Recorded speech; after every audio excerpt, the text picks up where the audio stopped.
Well, it's preparing to be an historic event. The HMBS Flamingo exhibit by noted artist Kishan Munroe officially opened at the Senate building today, and government leaders were among those viewing. Now, among them, the nation's leader, family members of the fallen four, and some of those brave men who survived the tragic ordeal. Clint Watson has more. For the first time in history, the hallowed walls of the Senate will not bear portraits of the European monarchy, but instead will portray a story in Bahamian history that pays tribute to the courage and strength of Bahamian Defense Force officers who were aboard the HMBS Flamingo that ill-fated day when the Bahamas was under attack by Cuban fighter jets and the boat sank, killing 4.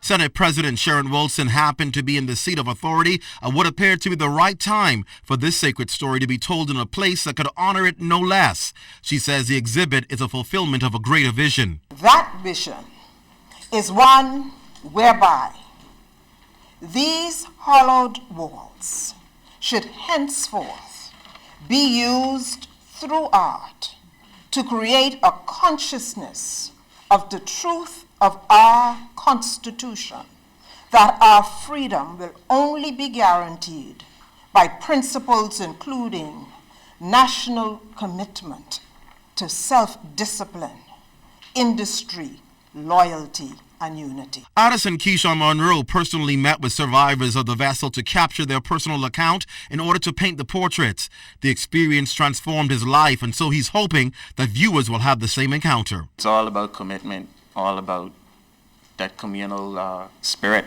in order to get this history out, in order to continue our legacy, our cultural legacy, where we can produce more than just pictures of boats and Poinciana trees, where we can really delve deep into our culture and tell our story with our own voices and let it be amplified with our own institutions.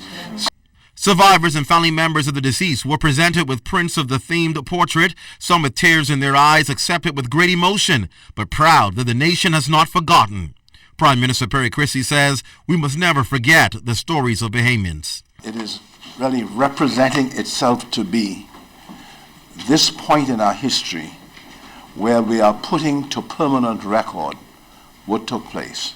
He has been able to institutionalize the sacrifice of the men who died.